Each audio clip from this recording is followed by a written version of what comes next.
You are now live on air. Okay, folks. We are live, and apparently we have a bit of an audio glitch, but it shouldn't be anything that's going to keep us from putting out a show tonight. We'll try to see what's going on with that, and hopefully we can have that addressed by the end of the show. Not real sure what has happened there, but we'll be sure and keep an eye on it. So, no music tonight, but that's okay. We are here, we are live, and you are listening to Beyond Sight and Sound. And tonight's show, obviously, I am your host, Josh Kimmel, aka Treasure Seeker. And tonight we will be talking about why you're thankful for the hobby. Or anything else that you have to give thanks for that matter, as we're rolling into the Thanksgiving holiday. If you're tuning in from your smartphone, computer, tablet, whether you're pulling us in on the road, driving to your holiday destination, or sitting at home preparing for the big meal tomorrow, we're glad that you've tuned in with us. And we've got a few different topics to cover tonight. One of the topics we will be covering is the Jolie fundraiser that Chicago Ron has been working with. It sounds like that's been going really well for him. And it's just great to see the turnout that we've had for everyone. As far as the show of support, the donations, whether that be merchandise or people that have just been trying to help out, it's just really great to see the people in the hobby bond together for a common goal like that, because whether we're relic hunters, coin shooters, water hunters, whether we're Garrett users, white users, Minelab users, Tesoro, XP, the list goes on, we all have that common binding thread that we are part of this great community of metal detectorists. And tonight, I will also have setting in with me for open lines Mr. Chris Engel, because I thought, well, we're talking about things we're thankful for, and if I can think of anyone that has such an enthusiasm for the hobby and is just so thankful to be able to enjoy the hobby, Mr. Chris Engel would be one of those. So we'll bring him in here too and see how he's been doing since he's been on last, and just kind of catch up a little bit. How's it going, Chris? Great, Josh. Great to be on the show tonight. And, yeah, I've kind of got in and out here just a few times. Been kind of busy at work. And went over to Louisiana and hunted with John DeVille. Had a great time over there. John is just a super guy. Super guy. Right. And he enjoyed it. Got a lot of rain. Only got one day of hunting in. But, that one day of hunting, you couldn't put a price on it. Great. Did you guys do any good as far as finds? What did you find? Well, we found a couple of fire bullets. John, I'm really lucky, I guess, to be there. I'm fortunate to be there. It's almost like I found it, but he found a real super nice eagle eye button. I mean, still had a lot of gold gilt on it. It was just superb. And then he found a Confederate Sharps bullet, which is, I guess, kind of rare. I'm not that knowledgeable on the bullets yet. I'll get out there, and if I find something, I'm going to jump for joy regardless. But he found some nice stuff and all. I did find a part of a lead ingot and did some research on it, and it was actually lead ingot that they cut in pieces to give the soldiers to melt down and make bullets with.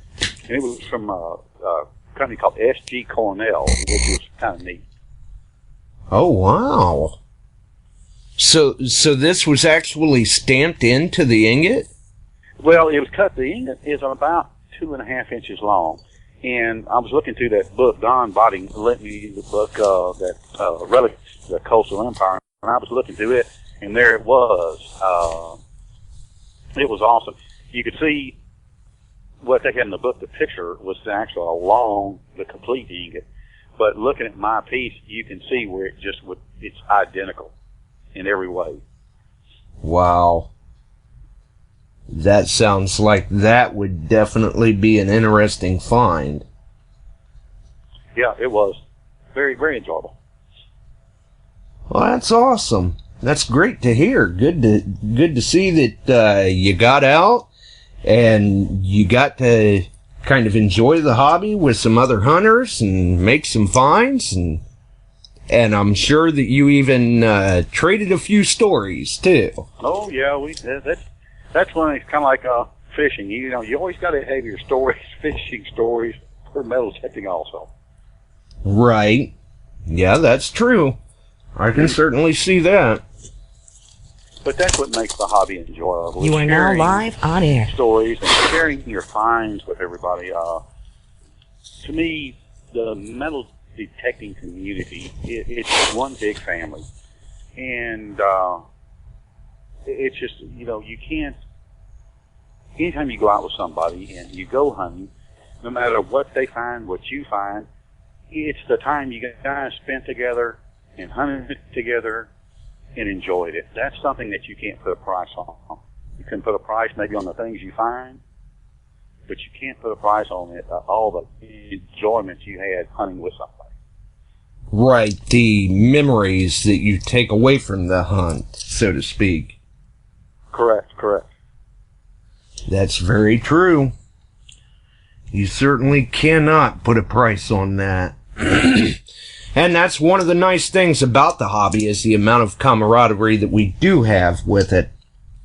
I guess another thing too, while we'll go ahead and we'll open the phone lines for anybody that would like to call in and just kind of state what they're thankful for, or if they've got anything that they want to talk about.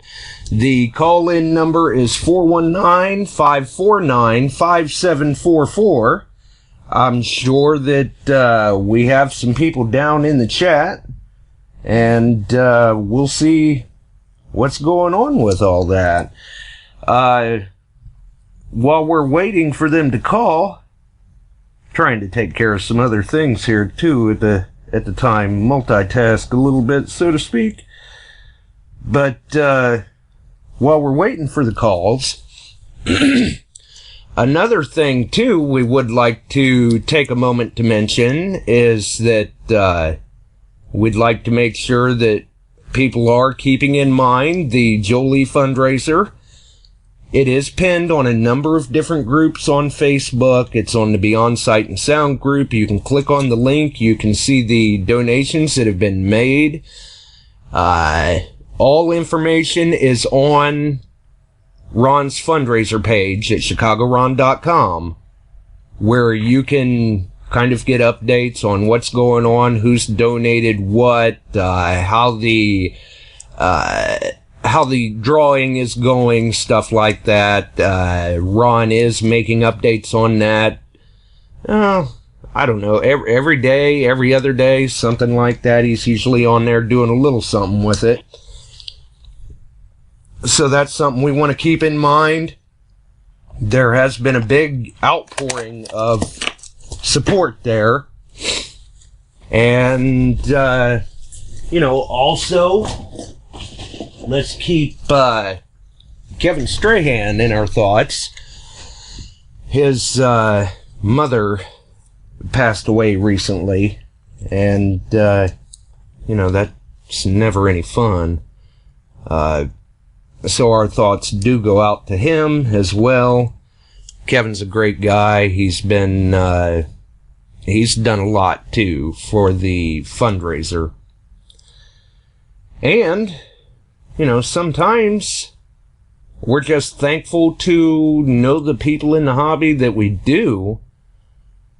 And if you haven't had the chance to check out Kenny Moore's latest video on YouTube, Hardcore Relic Recovery, shame on you. Yeah, that is one awesome video. Kenny, if you're out there listening, you did an awesome job. I watched the video several times, and I watched it again today again, and the way you did that video, it's almost like I was right there with you. It was just an awesome video.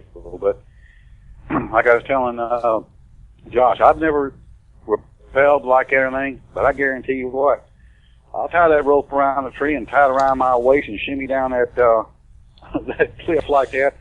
That was just one awesome video. Yes, it was. As a matter of fact, I had told him myself too. The day he got it uploaded, I watched it 2 or 3 times myself. I just thought it was very nicely put together. He's put a lot of thought and planning into this, and for those who have seen the video, well, first off, for those that haven't, you should go check it out. It's a very nicely done video. And for those that have, you should stay tuned, because that's only the beginning. There will be a Hardcore Relic Recovery Part 2, I believe, coming soon.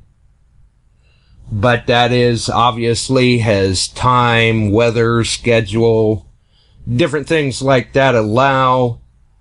I know he's hoping to get back in around that area, and hopefully it's just as good as the one he just recently uploaded. I thought he did very good with it. Really, I did. It was definitely a nice piece of work, and could even quite possibly be some of his finest footage yet. I mean, that takes a lot to rappel off the side of the cliff like that. And I think that's what some people may not be taking into consideration when they're watching the video. When you're rappelling off the side of a cliff, because I've actually got some rappelling experience. And when you're rappelling off the side of a cliff like that, everything is complicated. It's not quite as easy to dig. It's not quite as easy to do any of this stuff, because now you're hanging off a rope. So it tends to complicate the situation a little bit and makes it a little more difficult to try and recover these pieces of history.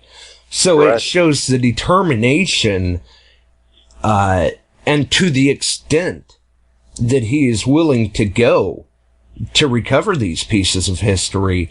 And I don't think that should necessarily be forgotten or, even, for lack of a better definition, scoffed at, because there is a lot of effort that goes into it. Yes, Josh, I gotta agree with Josh. And it's not only that, it's just him making the videos and sharing it with us. It gives us another perspective on metal detecting. You're hanging off that rope basically. You've got a detector, you've got your shovel, you've got your hand tool, you've got your pinpointer, and trying to coordinate all that. It's just awesome. Oh yeah, because you figure when you go out digging, you get that target, you're on level ground or maybe on a little bit of a hillside. You kneel down, you grab your digger, you cut your plug, you grab your pinpointer, you search for the target, you retrieve it. But once you're hanging off the edge of a cliff on a rope like that, you've also got that safety harness that can be problematic as far as making it harder for you to reach your digger or your pinpointer or anything. Mm-hmm. And then God forbid if you're hanging off the side of a cliff like that and you recover an artifact and slip or something, so there is a certain degree of danger there as well. Mm-hmm. And we've got a caller here. Wait a minute. We've got a couple callers here. We've got Ryan from Ring Wars, and Kenny Moore's ears must have been burning, because he just rang in with us as well. They are burning. How you guys doing? All right. How are you, Kenny? I'm doing all right, man. Just sitting here taking it easy. Went out for a early Thanksgiving dinner with part of the family today, so I was like, man, I need a good hunt because it needs to be a long one. So I think I've ate already too much, and it's not even Thanksgiving yet, so I'm in trouble. Uh-oh. Yep, got to get out and burn off some of that, right? That's right. Right. And Mr. Chris, man, I'm glad you're on. I just talked to John DeVille today. He's actually sending me a big button book that I got from him. He mailed it to me today, and I guess we're scheduled for the 13th and 14th of December for the Vicksburg hunt. Yes, that's what I understand. Yeah, that's what Don and I were talking about that today, too. It's 13th and 14th, yeah. Because, like, I was telling Josh, that's a kind of like a 7-hour drive for us, and I'm not sure it's a pretty good drive for you, too, isn't it? Yeah, it'll be 6 hours, easy. Yeah. Wow. Well, anyway, Kenny, that was an awesome video, like I say, and I can't give you enough praise for it. It was just, being there, you had actually done it. The video is just so well made. I mean, I watched it several times, and it's just like I was there with you. I mean, it was just awesome. And I don't know how you manage a shovel, a hand digger, a pinpointer, and a detector all in one, all going down that cliff like that. Well, it wasn't easy, and I'll tell you, the thing about this video was it's kind of been a long time coming. I've been researching that area and other areas, right up from that, on up the river, all the way to Shiloh, which isn't very far from where I'm at. And the thing about it is I did not have a shovel because it was too heavy. I had to sacrifice the shovel and just use the lash. But I think the most difficult part of that video was I had just spent a month and a half ginseng hunting in the mountains of Tennessee, and I had a couple of issues. I had a curved toe and I had a tear in my back, which they had just put shots in it, and it was making it difficult for me to have all the weight plus the harness is mashing you all together and all your gears on a. Man, there's so much footage that I didn't even get to. So there was an hour and a half of clips, and I got it down to 28 minutes, and I'm probably going to show some more clips because they need to be seen. But I mean, it was very challenging. I got caught up in the ropes. I got my pinpointer tether got wrapped around the clip that I had running from the machine up to my harness, and there were some frustrating moments in there. But the rewarding piece is when I popped that hole out. And all the research that I did, I was like, I'm gonna film this video, and whatever happens, happens. I mean, that's just how we feel. If it's there, it's there. If it's not, it's not, and you go on with it. And when I popped that frag out, I can't even tell you how that felt to be able to accomplish that. And it was kind of risk versus reward moment. So, exactly, and it's that moment, too, where it's like, yes, the research was right. Yeah, pretty much. Yeah, you were dead on. Yeah, it was. Well, and the research for this area is just a little bit about it, if you don't mind. There was a fort there, and it was a sizable fort. And before you even get to it, when you come to it, the opposite side of the river, there is breastworks that you could park, well, I don't know, probably 15 trucks in, if not more, that circle like it just circles where the fort was. And it was just impressive just to sit down and look at it. I'd sit down there, I bet you 25 minutes, and just studied it, and just looked at it and tried to visual the sounds and the cannons, and just put me in a zone to go over some of that terrain.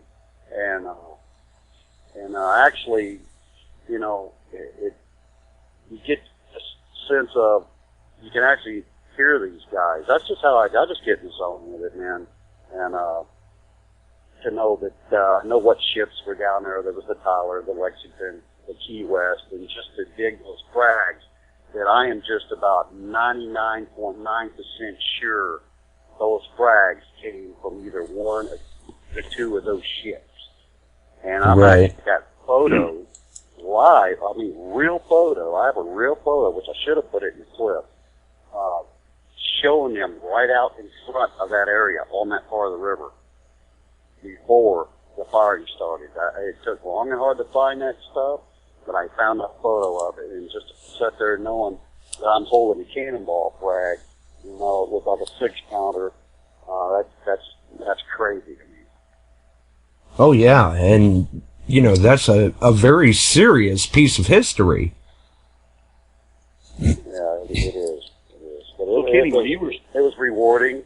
There is a couple of shots in there that I didn't know was going to be in there. I left the camera running. Actually, it was in Kodak on top.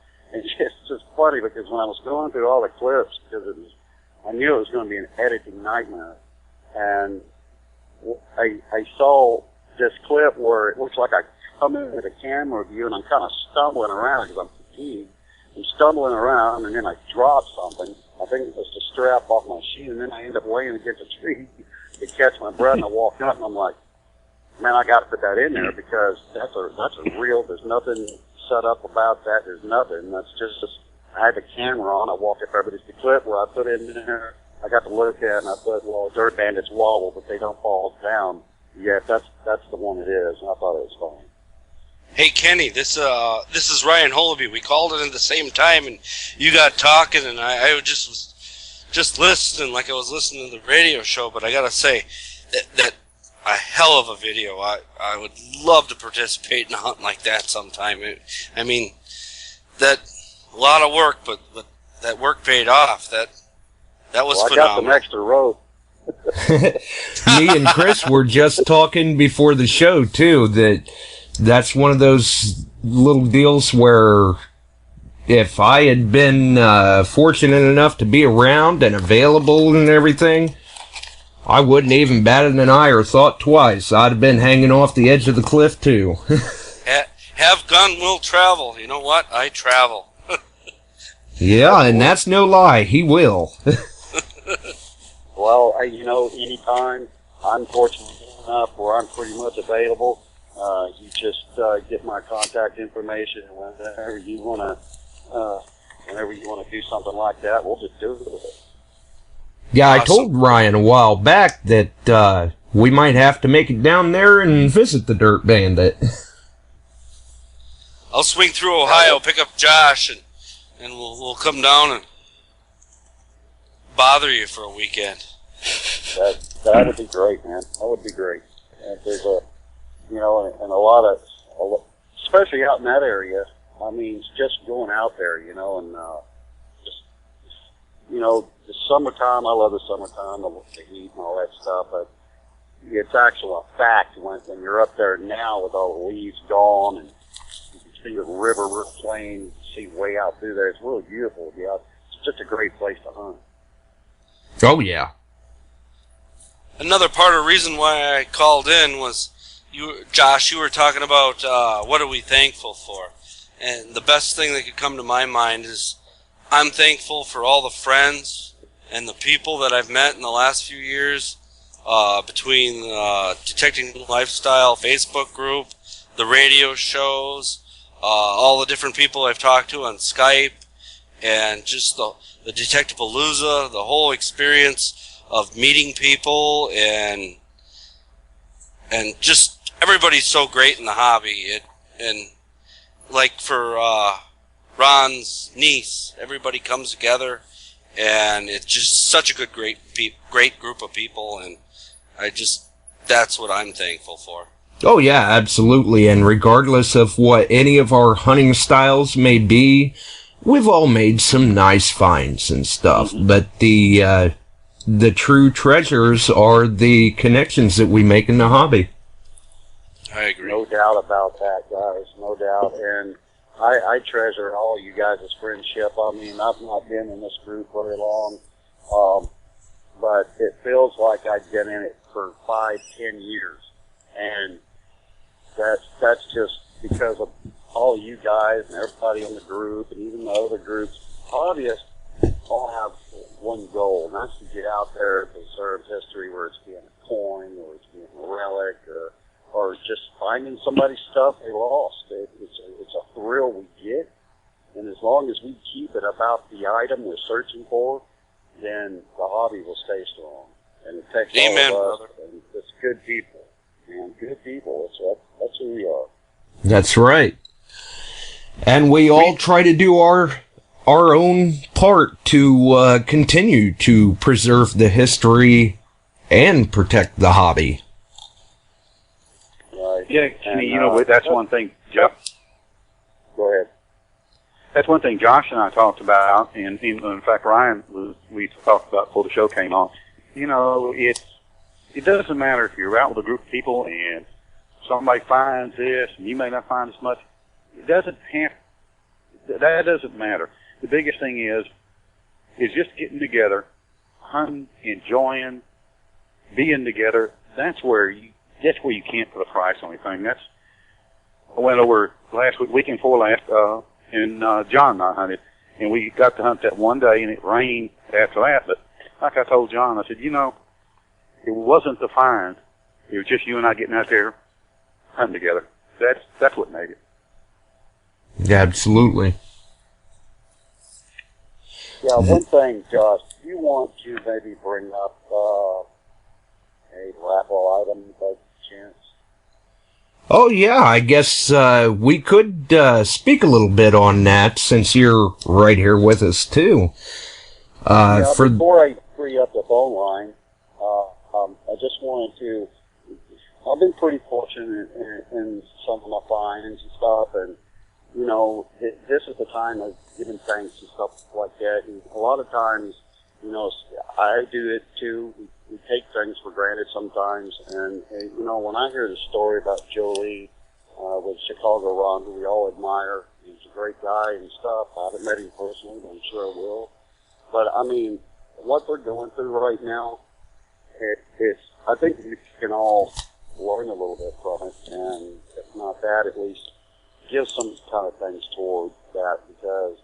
And what I would like to do is, personally, I have a really unique box plate that I dug. It's actually on video. I've got several videos on different ones, but this particular one was a day I was cut for time. I don't know if I just got back from Missouri or something. I was wore out, but for some reason I just had to go hunt.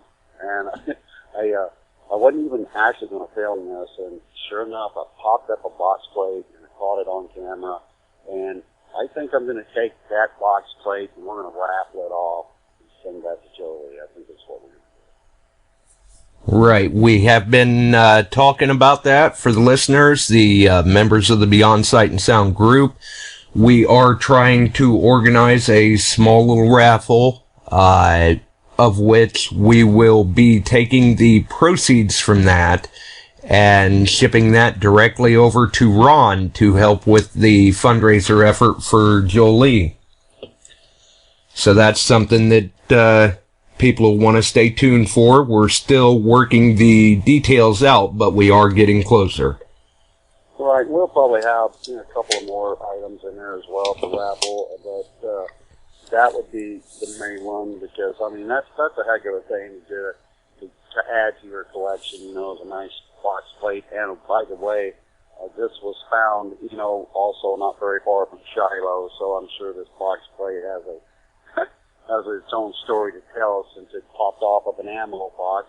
It was also about, not too far from there, a lot of full bullets. There was some tin stakes that I found a full bullet. So I know that guy was sitting there pulling bullets and just tossing them to the side while he was handing the muskets off to the other guys, because they didn't have time. Right. So you can visualize all of that. So lo and behold, it was all some box plate. And so, yeah, that's just history talking to you, Absolutely.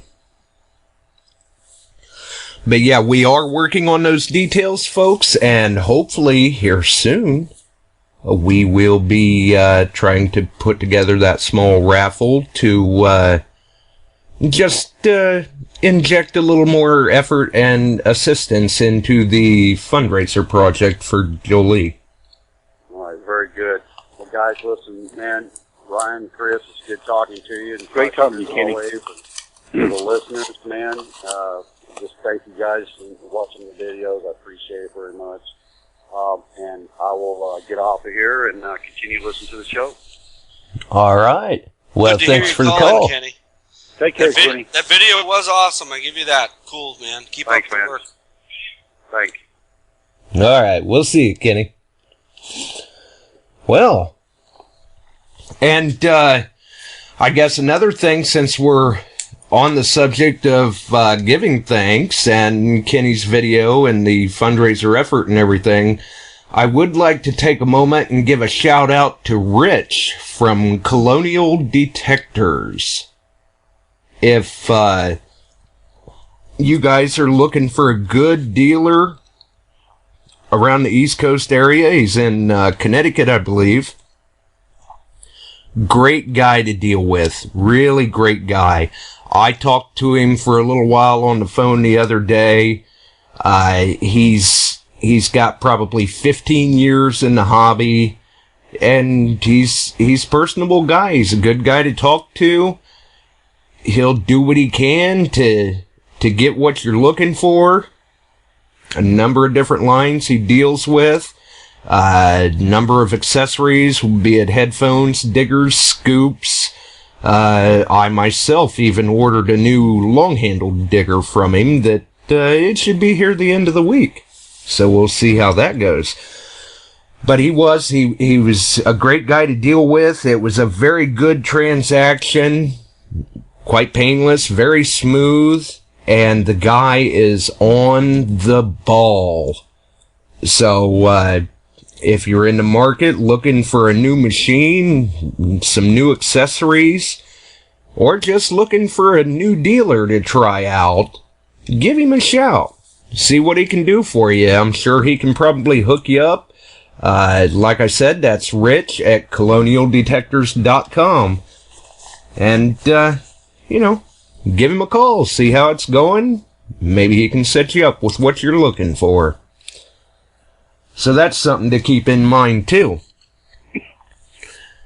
And another thing would be the technology that we have available at our disposal these days for the hobby. I mean, we were all talking before the show, and like Chris was telling you, Ryan, he started out with the Ryoko Trailblazer with a plywood coil, and now look at the equipment that we have today that we can go out and retrieve them targets from that much deeper and everything. That's a good point, too. It is pretty amazing how far we've come in the last, about 40 years of detecting? 50 years, I guess? Yep, correct. Yeah. And what's going to come in the next 20 to 30 years? Are we going to have to go back to all our old spots again and look again? And you get the PI machines, you got like the 3030s, you got the V3Is, you got what's coming next? That's the other question too. Right, because these new machines that come out, every time they come out with a new machine, it's like it breathes life back into another hunted out area that we go back to and revisit, and it's like, wow, how did we miss this? Yeah, that's so true. I don't think any place, everybody says, well, that place is hunted out. I don't think any place is hunted out. Just like you said, Josh, the technology is just leaping and bounding forward more and more and more. And these machines are getting very, very sophisticated, and they can go so much deeper, so you're able to retrieve those objects from quote-unquote those hunted out sites. Absolutely. Chris, what machine are you running now? I know you started with the Ralco. Well, I went with a Relco, and in fact, I still got then I went to White's. I got a 6,000 and a 4,000. In fact, they still work good. Then from there, I went to bought me an E-Track, and I love it. It's a good coin shooting machine. I love the machine too. I use and that then too. from there, bought a AT Pro as a backup machine. Then bought me a T2 SE. But I'm hunting now with a Bliss tool, and I love it because it's, to me, you don't have the display and all that. To me, it was a great machine because I jumped right into it. But it was a kind of a flashback of my old White's machine where you just had the single tone. That's all you were listening for. It was either iron or non-ferrous. So it's been a good machine. I know Craig Talley. He's done wonders with his. Oh, yeah. He has. Yeah, I've been interested in that Bliss as far as a cleanup machine in a lot of these spots, but how does it do in like a lot of iron areas, or is it rough? I took it up. I hunted with it out here this past DIV hunting. I didn't have any problem with it. I mean, it was right on. Not to mention the fact that Chris has even said before that with the Bliss that he uses, he's able to get right up against the sidewalks and hunt along the sidewalks. The rebar doesn't affect it, nothing like that. Yeah, the rebar, and it's a good goal. I mean, I hunted right along sidewalks. I went past some old demo site and found 2 gold rings. Boom, boom, one right after the other, and they were right up next to the sidewalk. And most of the people, they try to hunt next to the sidewalk, and that darn rebar just throws their machines off. With this I mean, I can get right up next to the sidewalk. In fact, I can just walk right over top of it. In fact, I can adjust it, and I can take my Raven shovel. I can lay it right over Raven shovel. It won't pick up anything but the bolts that hold the footpads on. Wow. That's fantastic. Too bad they didn't make a waterproof one. Yeah. Well, and you never know. He's always working on new stuff. They may be coming out with a waterproof model soon. It's always possible. I've been getting into this water hunting thing, and I found a 1929 class ring, and wow. That's kind of my lately. That's what I'm going to be going after. This winter time, I'm going to take a scuba course, and I'm going to start getting into underwater metal detecting. So that's my next venture for next year. So with Mother Nature locking us up for the season, in a sense, here soon, or I guess for you already has locked you up, you're going to spend your downtime researching and preparing for your scuba courses. Right. In February, most of it will be in a swimming pool, and then as soon as the lakes thaw out, we'll be right in the cold water with some thick wetsuits and get my open water done with, and I'll be ready to rock and roll for the summer season. Yeah, well, I use that. I bought me one of those Infiniums, and it's a nice machine for out in the water. I go down to Galveston, I take it down there and get in the water waist deep and all that, because that's where most of the people get. They don't get out in that water too deep, so they get out there, and of course they got all their jewelry on. And the first thing they do, your hands and everything shrinks up. They drop all sorts of stuff. Oh yeah, absolutely. They get that. That Infinium's good for up there, that hot soil too. It'll cut through it. I was even looking into that Garrett ATX as far as pulse machine for at least some weighting. Right. And you know what? As far as my scuba diving goes, I'm only looking to get just a little bit deeper than what the waders can get. Mm-hmm. You only get 6-7 feet. That's basically what I'm looking for, and I'm maybe thinking about it might be good for bottle hunting too. That's where I want to get at. Well, we've got another caller coming in here, guys. Go ahead, caller. You're on with myself, Chris Engel, and Ryan Holubiw. Hey, Josh. This is Paulina. How you doing? Hello. Hey, Chris. Hello, Miss Pauline. How you doing? I'm doing wonderful, hon. Getting ready for that old heavy man of mine to sit down to that turkey dinner tomorrow. I'm taking me a break from cooking to listen to the show. Good deal. I got a question for you, Chris. What you got? Something I've asked Craig before. What's the biggest thing that you found? I mean, you've got so many years in. What's the hardest object you've ever had to pull out of the woods? I guess the biggest thing was, what is the biggest thing? Besides forgetting to take off my steel-toe shoes. I did find those. That was Kevin got me on that one. But I don't know, as far as finding something, I don't know. I found, pieces of old iron stove and things like that. And, pretty deep we could dig those things out. But other than that, I really can't think of anything. Except for rescuing the dog out of the well. I mean, I guess you can count that. I think you've done it all out there in the woods, man. Oh, yeah. That's one thing about being in the woods and metal detecting. It's not only the detecting, it's the things you see out there. It's out there, it's free for you to look at. I mean, the different wildflowers, the different things like that. It's just if you want a relaxation, mental relaxation, metal detecting has to be the most mentally relaxing hobby there is, because you forget everything that troubles you, work, everything. You're sitting there, you listen to the sounds, and you're being very observant of the things around you also. So it's I don't know, it's just a hobby that I don't think can be beat. I don't think there's another hobby that compares with. Right. Yeah, I don't spend as much time digging anymore because I just got no use to be digging that deep. And I've picked up the camera and started taking it along with us. Mm-hmm. And I'm finding I'm not a great photographer, but I'm not half bad either. Yeah, it just takes practice. It's kind of like these machines with the modern technology in them. All you got to do is learn it and do it.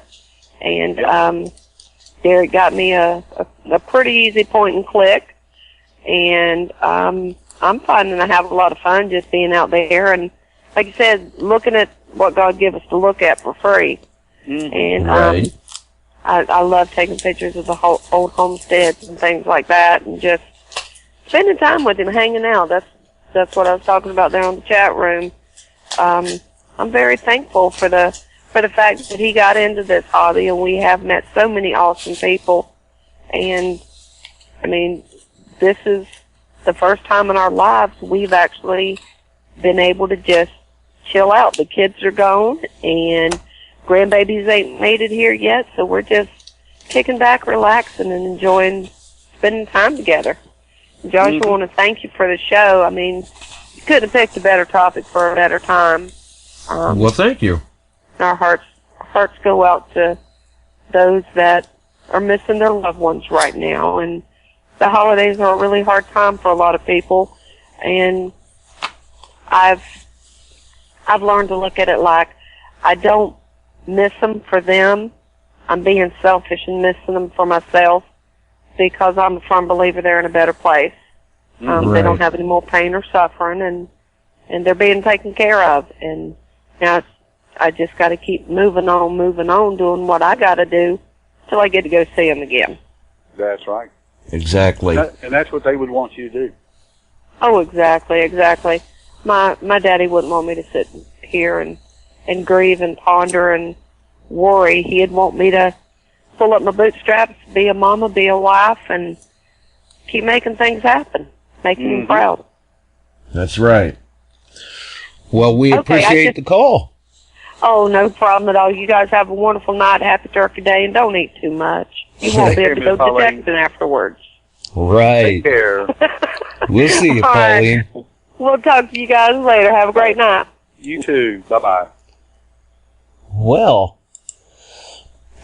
and that is true, especially around this time. That's one of the reasons why we wanted to make sure and mention Kevin, with his mother just recently passing like that. The holiday season can be rough when you just have somebody pass like that. Mm-hmm. So our thoughts definitely go out to him and his family as well. We're going to see if we've got this audio issue taken care of or not. We'll try to take a quick break and be right back. Are you a metal detecting enthusiast looking for a new machine? Maybe you're just getting started in the hobby and you're not sure what machine to get. Get down to earth and into the dirt. Contact Mike, the Buckeye Hunter of MT Detector Sales. Mike is an authorized multi-line dealer of MineLab, Garrett, Technetics, and Tesoro. Don't deal with someone who may not even hunt. Mike sells what works and uses the brands he sells, specializing in such models as the MineLab E-Track, CTX 3030, Garrett AT Pro, and Tesoro Outlaw. Get down to earth and into the dirt with MT Detector Sales. MTDetectorsales.com. And I just had the opportunity to speak with Mike again the other day. And, it was good to touch base with him again. He's a great guy to deal with. Really is. If you're in the Ohio area and looking for a good, reputable dealer, give him a call. Another thing, figure real quick we may cover, see what you guys think here, the advantages of hunting with threshold as opposed to hunting in, say, silent search mode. I got into a conversation with a hunter the other day. We were talking about that, and I think, and this is my personal opinion, that you are at a better advantage hunting with a threshold than without one. What do you guys think about that? Chris, you want to tackle that first? Yeah, I personally, I like to turn my threshold where it's barely audible, but that's just my preference. But on this Bliss tool, I can actually adjust. I've got you've got actually a coarse and a fine threshold where you can actually, you get your threshold and you got a silencer. So I can adjust it to where, I adjust it usually where I can just kind of barely hear it. And because when I come over a good, solid object, it'll go off good. And I turn but I work it in with my gain also. So that gain lets me, I guess I can hear the real deep targets and don't have to keep my threshold up and just blow my eardrums out either. Right. What about you, Ryan? Well, I guess it depends on the machine I'm using. The last couple of years I've been using between the E-Track and the 3030. I run the threshold personally. I'll turn it up just so it's audible, and then turn it up just a little bit more. I like it. I really do. I like to hear it, but I just lately been playing with. I bought a Sovereign GT, and I also bought a Excalibur too, which is basically the same, more or less the same machine. Now the threshold changes on that machine, and that's that. That one, which I don't have that much experience on, I like to turn that one up just so I can hear it. But for those of you that have used it, the threshold changes for your last signal. But as far as going with the threshold, yeah, I think you have a really big advantage using it, because if you're nulling on iron, a lot of times you can hear between nulls and just a light high tone, and then that'll give you a cue to start spinning 90 degrees and maybe another 90 degrees and keep working a spot. And I've had a lot of areas where that's all you get is a null, and but you get a couple light, real deep, just almost peeps, just light high tones, and you turn, and you can get one direction where you can somewhat get it. And I've actually, the last silver coin I found this year was a Standing Liberty quarter at about 9 inches, and I pulled 3 nails out of the hole, plus the coin. And absolutely. And I think you hit on a good point there that I was trying to get at, that that's the big thing, is that threshold can be an added tool in the field. For me, much like with you two, I will keep it low but still audible, because I want to hear those subtle changes in the threshold, like when it starts to null out and stuff like that.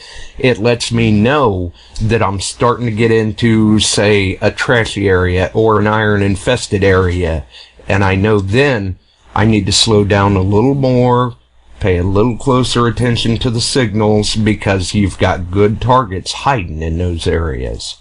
Plus, when you get into an area where your threshold starts, when everything starts going quiet, it's another sign that possibly, especially if you're in a very historical area, it's signs of where maybe a building or a structure was, because that's where all the nails and the tear down, because a lot of the older buildings weren't dug holes or basements. They were built on top of rocks or boulders, which kind of made the foundation, and the rocks and boulders may have been moved away. And I found a lot of what I believe to be an old structure that I found only because of the null. Right. And let's face it, a lot of hunters, they may not necessarily have the patience to stick it out in those areas. And if you're patient enough, determined enough, diligent enough, you can kick some good targets out of those spots like that. But it does take some time. It's not necessarily for everybody. You got to go slow and listen carefully, and especially with some of these newer, faster machines like the Deus and the 3030 and even the V3i, you're working through these iron areas. These new machines are so advanced, you gotta slow it down, because the machine will get it, but you won't. You gotta hear that audible tone, and that's a lot of. I think that's a big mistake that a lot of people make. And I agree with you, Ryan. So many people think they got to go just 9-0. If you do that, you're going to miss a target. What really helped me on slowing my swings down is the E-track. It's just like the CTX 3030. You've got to swing those slower because of all the multi-frequencies you've got going to the ground. And it helps because you can really pick out, like you said, I hunt a lot of times of these old demo houses back from the early 1900s, and that's when you start nulling out, you're going to hit nails. Well, you got to work that area, and you just got to kind of work it, grit it off good and work it. And I found that even though I can grit an area off, go back and forth, sometimes you go side by side, sideways over the same area, and you're going to find stuff you missed. You got to work it in different angles. Yeah, right. You have to work it at different angles. And with a bliss tool, that's one thing I like about it. With iron, it makes kind of the signal comes up, kind of makes a spitting noise. But yet you can I picked out tokens and silver right out of the in a bunch of nails. I dig in there, and I'm getting a bunch of nails. I'm thinking, well, I know this is not my target, because I've slowed down and I said, I'm getting good signal, and it pops out tokens or silver and all. One thing too on this bliss, what I like about it, I hunt a lot of times where a lot of people hunt tall grass. I can hold that coil 8 or 9 inches off the ground and hunt that tall grass and find stuff. I did that at DIV. There was a little valley there and a little ditch, and it was all tall grass. Well, everybody else was on the flat ground. Well, I got out in that tall grass and pulled 3 or 4 flat buttons out of there with it. Oh, wow. Nice. Good deal. But yeah, I agree with you, Ryan. You got to slow down your swing and listen for those tones. That's why, and even you, Josh, said you got to keep that threshold audible You don't want it blaring, but just keep it all enough where you can hear it, and you can distinguish between the different tones that you get.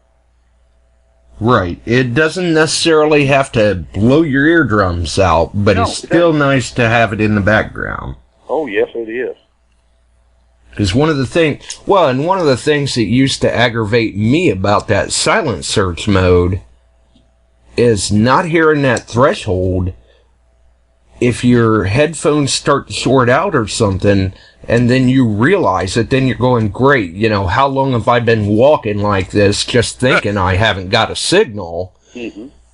And then you got to go back over the ground again. At least with that threshold, you begin to know if you're having an equipment issue or if you're just nulling out over some iron or something like that. Mm-hmm. So that's another handy aspect of it. It is. You're right. So you certainly can't beat that. But it is. It's an extra advantage in the field. That's like these, the DFX users. Some of them can't stand what they call mixed mode audio. They say it's a lot of chatter. And that in its own can be a handy tool in the field as long as you can become accustomed to it. I used to hunt with a DFX and mixed mode audio quite a bit, and I think it actually made it easier for me when I made the transition to MindLab because of the multi-tones that MindLab uses. Mm-hmm. I was already used to all of that stuff in a sense, so it didn't aggravate me as much as it may have some other people. I know when I was hunting mainly with the E-Track, I used to turn that manual sensitivity up as high as I could stand it, and even in a few areas where the EMI was real bad because of either buried power lines or above power lines, I would work the areas. Sometimes I could only stand it for maybe an hour or so, but I would crank that manual sensitivity up high, and you could still, after you got used to hearing all the right, all the chatter. Yep, mm-hmm. You could still differentiate.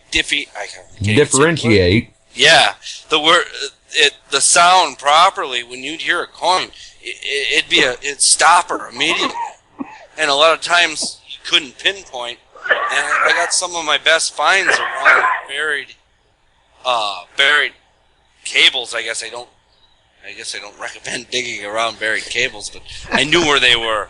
But they were interfering with my machine, but you could tell. You couldn't pinpoint, but you could do the wiggle and find out where your target was.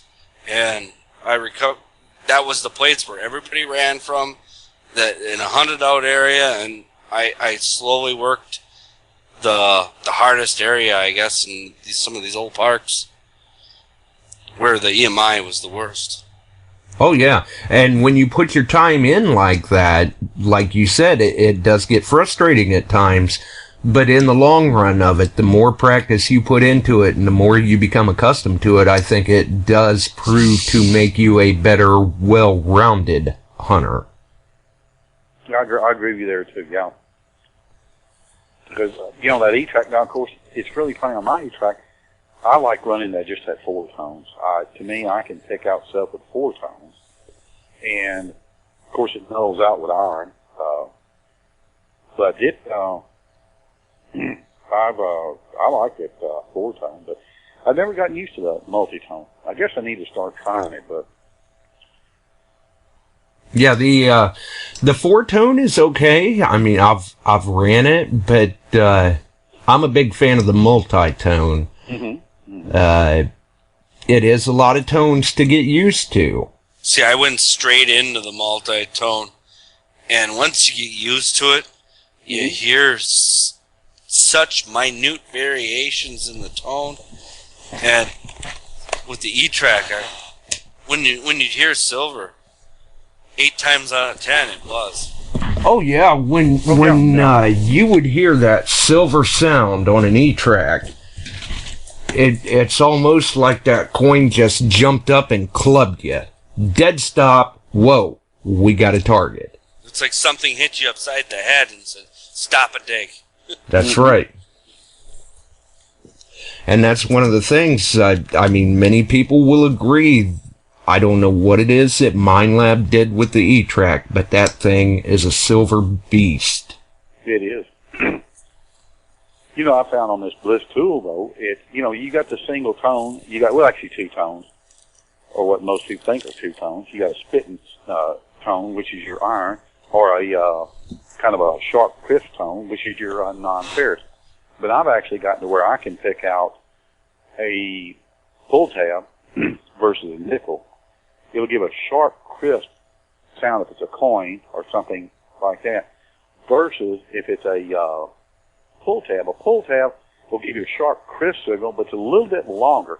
And just like you say, I guess it's getting used to the different tones, and you really, that you can pick things out like that. You spend a lot of hours with the machine, and you learn the machine, and you took the time, and it really doesn't matter what. It does matter what machine you have, but I mean, if any of these top-end machines these days, if you take the time to learn it and really master the machine, it's endless what you can do with it. It doesn't matter if you got a White's or a MindLab or a Bliss tool. If just a person just takes the time, and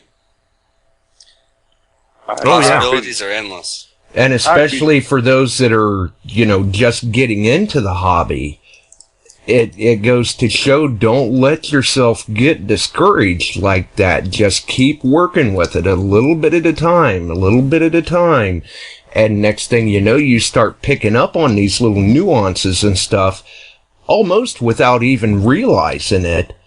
And then you just kind of have this epiphany where you make this breakthrough. You're like, wow, I am understanding my machine, and I am starting to make finds. Looking back, say, 6 months ago, I have made progress in the hobby. I do feel like I'm going somewhere, and I'm having fun with it. And that's the important part, is just to learn your machine and get out there and enjoy the hobby. And once you learn your machine, don't forget to go back and go to the areas where you started from. Good point. Definitely, because when you first start learning that machine, you're going to miss stuff. But once you start learning it, go back to some of them areas where you originally started. Like if you started in your own backyard, and you thought, oh man, there's not much here, and you move on 6 months down the road or whatever, go back and check it. You get a different machine, go back and check it. You never know what you may have missed before. Chris, if you were going to throw one piece of advice to somebody just getting into the hobby, what would that be? One piece of advice is, first of all, do the research on the machines. You got to determine, I say the first advice, determine what you want to do. Are you wanting to find coins, or you want to find relics, or whatever? And if you want to find both, find a suitable machine that will do that. But the biggest thing is, after you get that machine, just like we've talked about, learn your machine. If you don't learn your machine, you're going to get very frustrated. And you're going to say, this machine is a piece of junk, when it's not. You haven't taken the time to learn. Right. And that's the thing, too. I mean, nobody's machine is necessarily junk. They're all going to find metal. Some of them may do it a little better than others or something like that, but that's not to say that, my machine is better than yours, or your machine is better than Ryan's. You have to take into account the time that you spend with it to learn what it's doing. And the important thing is, too, I think, is to find what works best for you. Correct. For your particular style of hunting. Like for me, I'm big on MindLab. People know that Ryan's big on MindLab. But for someone else, maybe Fisher works better for them. Or Garrett. You never know. It all depends on what you're hunting for, too. Are you a relic guy? Are you a coin guy? Or do you want to find it all? Right. Yeah. And some machines do work a little better in certain types of ground than others. So for those getting into the hobby, it may pay to take a little bit of time, search out other people in your area, see what machines are working for them. Talk to them. Well, and I run, I've got the Bliss tool, I got an E-Track, I got a Technics T2, I got the AT Pro. So I run, it just depends on where I'm hunting, on which machine I really want to use. Right. That's a good point. No one machine will necessarily do it all. Some of them can do well at a wide range, but when you get into those more specific types or styles of hunting, sometimes certain machines are going to excel a little better than others. They're like guns. You just can't have too many of them. Exactly. Well, this is true. Don, that's one thing Don Botting always gets on to me about. He says, anytime he needs to make a new dad, who's he come to? I need to borrow your machine. I need to borrow this machine from you. He says, you got just about every machine that's made out there. And if you haven't got it, when it comes out, you'll get it. And I said, well, that's probably true, too. Yeah.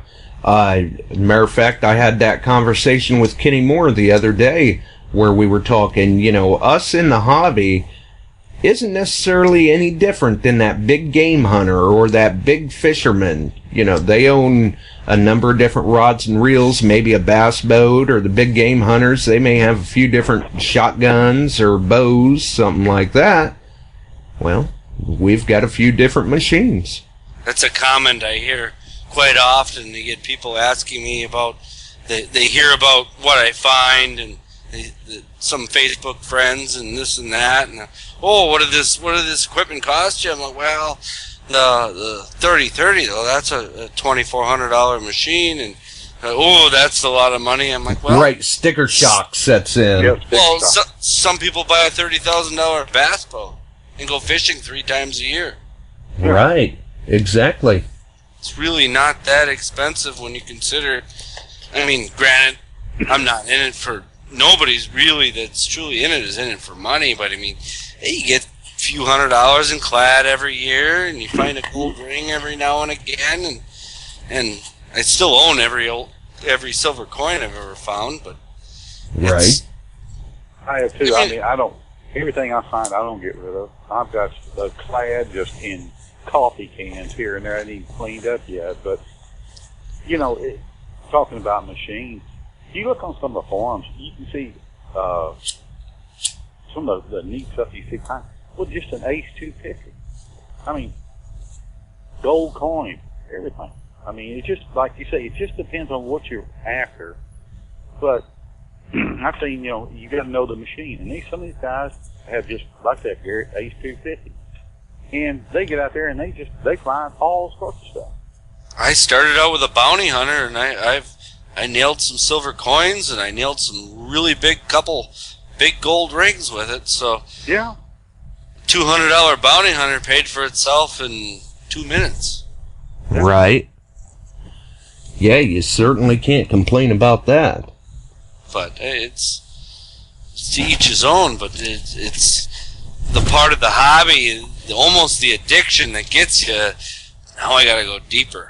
Right. I gotta find another one. I just found something from 1940. Where's the 1800 stuff? Right. The kind of thing that goes, where's the 1600 stuff? That's the questions that's going through my mind, and I'm thinking New Jersey. Right. Yeah, Grant Hansen pulled a 1600s item out of the New Jersey area a while back, I believe it was. Yeah, I could see out east being in my future. Right. And it really does boil down to knowing what that machine does, too, in a sense. I've got a friend of mine that's what he runs, is an old, beat-up bounty hunter. Things been kicked around, tossed in the back of the truck, it's missing knobs, it's gotten wet. And he does so well with that machine just because of the simple fact that he knows what that machine's telling him. That if it would ever just all of a sudden completely quit working, I'm thoroughly convinced he'd probably go right back out and buy the same exact model. It's just worked that well for him. But that's one of those things where, you know, you put in the time, you learn your machine, and you find what works well for you. For you. That's right. Well, I would say we are pretty much at the end of our rope for tonight, guys. But I think we did cover some interesting topics, and, you know, like I said, this is the time to be thankful for friends, family, you know, the time that you get to spend with everyone, as well as the hobby and being able to get out there and enjoy the hobby, because some of our areas are restricted. So for those of us that there are no restrictions, it just helps us to be more appreciative, in a sense, for the areas that we are able to hunt in. So we appreciate everyone for tuning in. We hope everything went well in the chat. Everyone had a good time. And congratulations, too, to our winners from Monday's drawing for reaching 1,000 members on the group. Those prizes have been sent out. Excuse me. So you should receive them in a couple of days. And we appreciate the support as well as the participation from the members and as well as the listeners. Here at Beyond Sight and Sound, we're very thankful for all of you. We all bring a special part to the hobby. We all bring our own little tips, tricks, and talents to the table in our own little way. And we're appreciative for it. If you all enjoyed the show, by all means, feel free to like and rate the channel. Stay in contact. Stay tuned for the details about the little raffle that we're trying to put together to help with Jolie's fundraiser effort. And be sure and keep Kevin Strahan and his family in your thoughts, Ron and Jolie and their family in your thoughts. And just be thankful for the hobby. Get out there and try to find something. By all means, stay persistent, stay diligent. And if you're looking for a dealer, Christmas holidays are coming up. Check out MT Detectors at mtdetectors.com and give Rich at colonialdetectors.com a call. Great guy to deal with. I can't say enough good things about him. He's a great dealer, and I'm sure he will be having some more business come from my direction soon. Kenny Moore likes to deal with him as well. Matter of fact, I think Kenny gets pretty much all of his stuff from Rich at Colonial.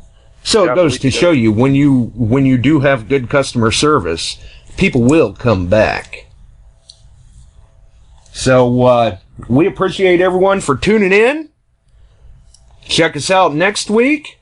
Congratulations to the winners for the 1,000 members giveaway on Beyond Sight and Sound. And if you're not a member of Beyond Sight and Sound, check it out. We're on Facebook. We're growing daily, it seems. We've added over 30 new members since Friday afternoon. Other than that, like, rate the channel. If you're driving for the holidays to get to that family gathering for your turkey dinner, drive safe, folks. And most importantly, be thankful for what we have and enjoy the time that we have with each other. We'll see you next week, folks.